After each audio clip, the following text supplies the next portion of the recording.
Xorn is a card that is going to generate a lot of scorn from a lot of content creators, but I am here to tell you, even if he's not perfect, I think he's at least a little bit underrated.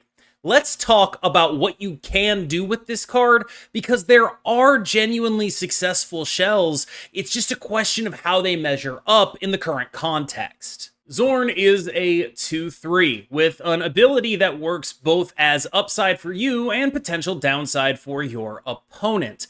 Now, what he does is he moves any 3 or 4 cost card played on his location somewhere else. He picks it up and it goes somewhere else, and that's it. Now, this means that he is a fairly niche card. There are a couple of cards that really like having him, and you're going to see those cards a lot during this video. Number 1 on the list is Redwing. Now, I do have a couple of legitimately solid Redwing decks with Xorn. Xorn very clearly makes Redwing a much more viable strategy. This is now the kind of thing where it goes from, oh, this kind of is okay, to actually, this is very good. This is good at doing numbers in a world that doesn't necessarily have Thanos and a million Shang-Chis running around. I can very easily see this interaction actually being something that is metagame level good. It's of course also possible that it sort of sticks at the sub-metagame level where stuff like Drac Dump and Good Machine have existed, which is to say extremely playable, but not necessarily worth going out of your way to get. The interaction with Redwing is sort of straightforward here, right? This can be your turn 5. You can play Xorn, you can play Redwing, immediately get the Redwing proc. That's awesome. You love that. Vulture, I mean, yeah, you can win games off of playing Xorn and then Vulture in the Xorn lane and then Ghost Spider the Vulture back to the Xorn lane. Like, that is 2 Vulture procs, 6 energy. That's a reasonable final turn in some of these decks. Like, again, is it the greatest thing you've ever seen? Probably not, but it is legitimately a card that gets better when you are playing Xorn, and it is one of the things you're going to be building Xorn around. I'd hesitate to say that Hydra Stomper is the biggest winner of Xorn's release, but I would be pretty surprised if the best deck with Xorn was not just like a Hydra Stomper midrange deck. We did a video on the Hydra Stomper Silky Smooth list, and it is obviously already good, and it can very easily accommodate Xorn, so I very much expect a lot of content creators to be like, whoa, look at my win rate with deck that was already good, with different 12th card in it. I know the game, I've done that too, I totally understand, I don't begrudge them that. All of that is to say that I'm not positive he earns his spot in Hydra Stomper decks. I think he's been pretty solid, but it's entirely possible that he ends up fully replaceable. But I am positive that he is an upgrade in a very clear sense to Redwing stuff. The question is just, how good is Redwing stuff even with him? And frankly, the answer, or at least the early returns, are at least promising. By far the best capital X Xorn deck is this Husky Puppies Redwing list. I really legitimately like this deck. There are a lot of strong things that you can do in here, but the thing that makes me like it the most is the way it gets to be a blink deck in a mid-range core. Like, this isn't exactly perfect, but it feels like there is legitimately something there, in large part because you have this Batroc, Craven, Sam Wilson stuff fused onto this, like, massive cheating BS that is Blink and Redwing and all this weird top-end stuff. I don't know if this is perfect as far as lists go. What I do know is it at least feels competitive into the larger metagame. And this is especially worth keeping an eye on in a world where nerfs hit some of the stuff at the very top of the metagame. This could be a legit deck. Now, it has the same sort of issues that Redwing decks typically have, which are mostly related to either A, the card Shang-Chi, or B, combo decks like Mr. Negative that just go over the top and make you feel like an idiot for choosing to play anything that doesn't have Mobius in it. Valid. All of those are valid critiques. But if you're looking for a deck that legitimately wants Xorn, and like, not just like, oh, it's 11 other cards that were already good, but I took the worst one out and I put Xorn in, and I'm not actually sure he's better, this is actually legit. Like, this is a genuinely good and playable deck. I expect nothing else from Husky Puppies. It's just kind of a question of if the meta fits. This is a deck that got genuinely improved by the addition of these cards, and I think that does matter. Now, if you're looking for purely a deck we know is good and B, has Xorn, this is probably the deck for you. It's the one that we covered a bit recently on the channel. We already know it's very good. It's a very clearly strong deck. This version of Silky Smooth was good before Xorn, and adding Xorn into it doesn't make it that much worse. It might even make it a little bit better. This is a deck that uses Xorn in large part to get extra procs on its, of course, Hydra Stomper, but that's not really the only thing it does. It's also like a sort of pseudo juggernaut against certain things.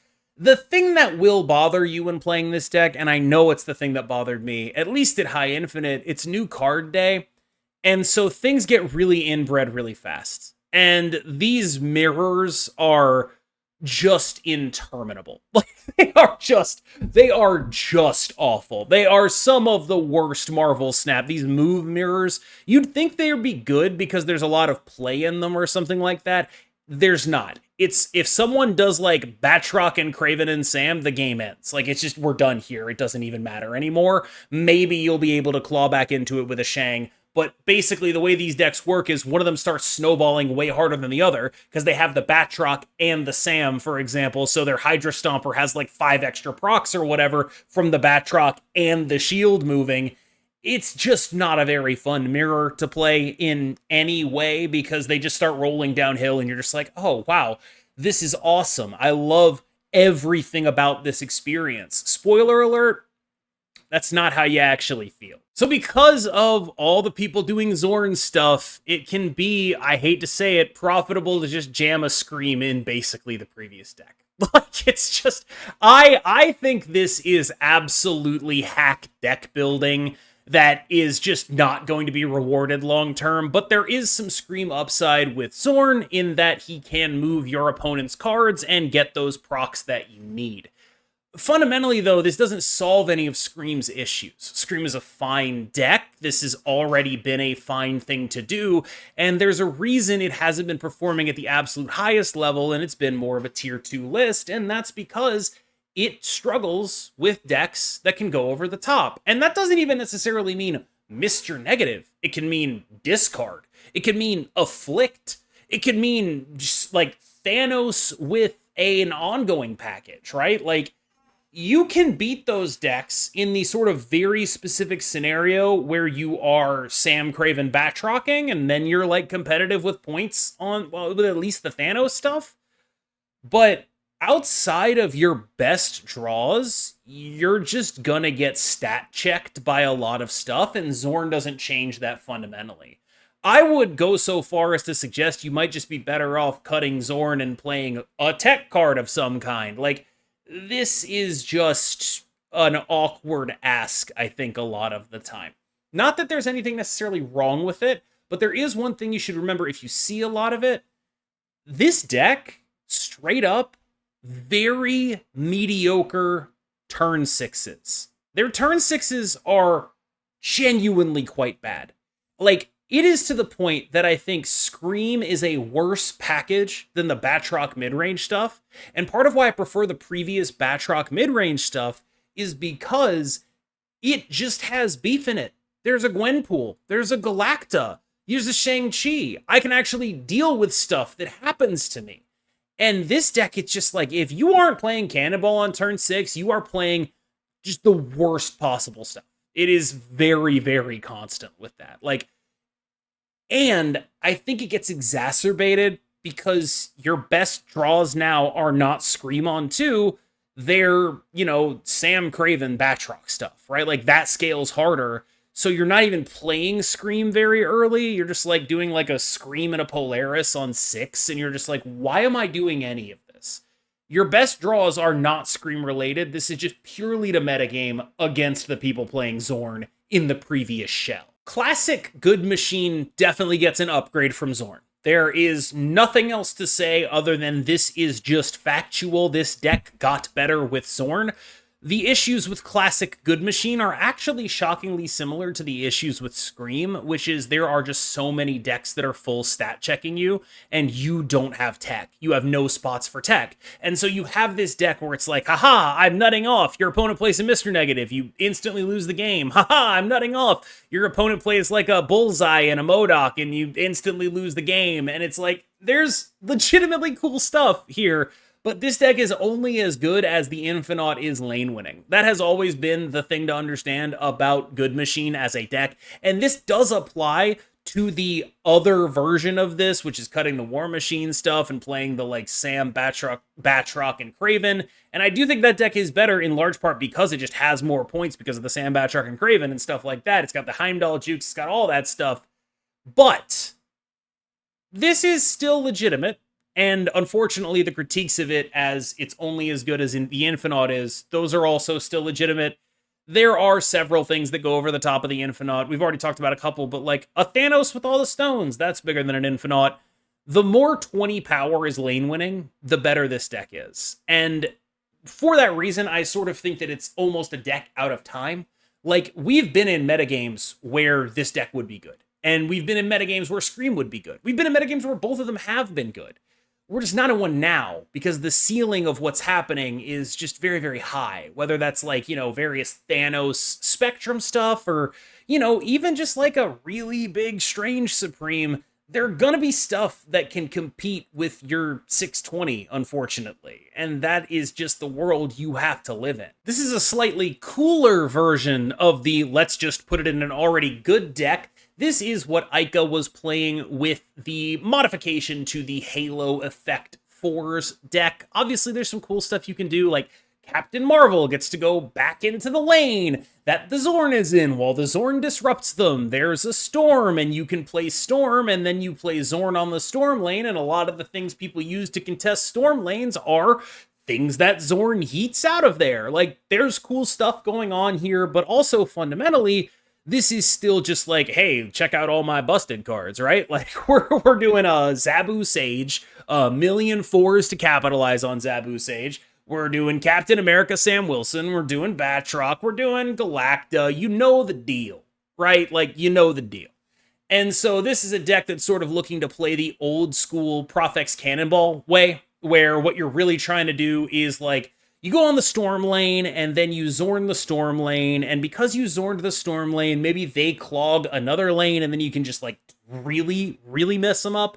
Like, this application of Xorn is actually, like, I like this one. Like, I really do, and I think this is, like, one of the sort of hidden talents that he has, because especially if you can, like, get a Xorn out on, like, or get a Storm out on 3, or get the Xorn out earlier and maybe, like, add some stuff back into it. Everyone plays 4s to contest Storm. It's just all 4s all the time. There is something to be said for being a deck that, like, we've closed off this Storm lane. Also, everything you played is now in another lane. Maybe that one is also clogged. I have an Goliath coming down if it isn't. Like, it's legit. Like, there is legitimately, like, sometimes when a new card comes out, everyone gets caught up in the very obvious things that it does. And they miss sort of nuanced bits of cards that can prove to be very powerful later. And I'm not saying this is one of those cases where, like, this application of Xorn is going to be extremely powerful later. But I do think it's one of those things you should remember. Just remember this in case he does end up being, like, legitimately meta relevant, because I think there's a good chance something like this would be why. Last up of the Redwing decks, we have, of course, Drac Dump. Now, the reason this one is last is because I genuinely do think it is, unfortunately, the worst of the Redwing decks that we've talked about so far.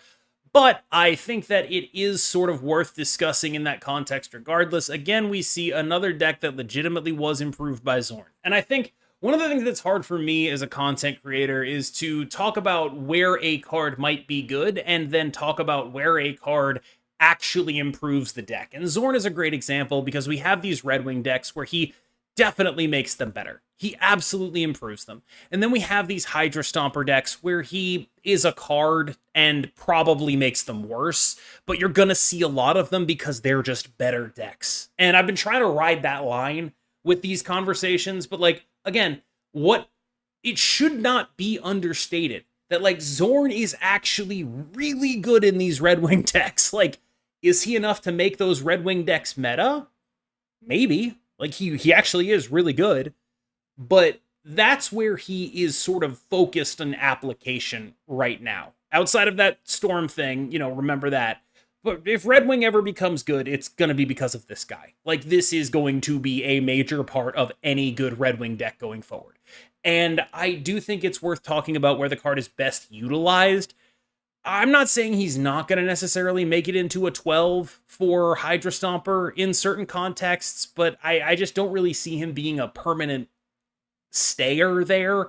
So I think a lot of what your analysis about should I get this card is going to be about Redwing, at least until we find out anything else this card is capable of. But, I mean, this is genuinely good here. So, should you buy Xorn? Well, luckily, I don't have to answer that question. Haha, I get a cop-out because there's an OTA on Thursday. So, we'll definitely have a better understanding of what the metagame is because of that OTA. And I think what you should be looking for in that OTA are things that weaken point ceiling. So things like Mr. Negative or ongoing Thanos. Losing some point ceiling could be a really important thing for a deck like any Redwing deck, really, which is any Xorn deck, to actually succeed.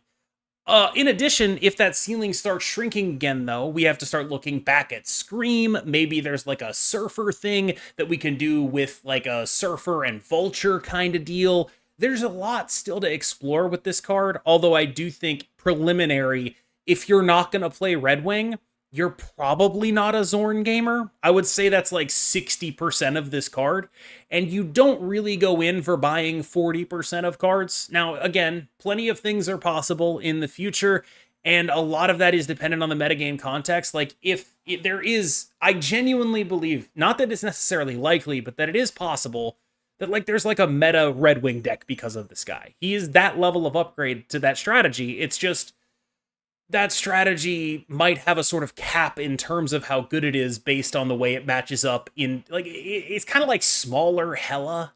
And you know how Hela goes in and out of the meta based on sort of point ceiling and interaction? It's a little like that, where it's like, if you're going to wed yourself to something that has no tech and no real ability to interact, and it's just numbers on the board, and like there's some tricks in it, but there's no interactive tricks, just like a Heimdall or whatever, or a Ghost Spider or whatever, or a Magneto or an Eliath, what have you, right?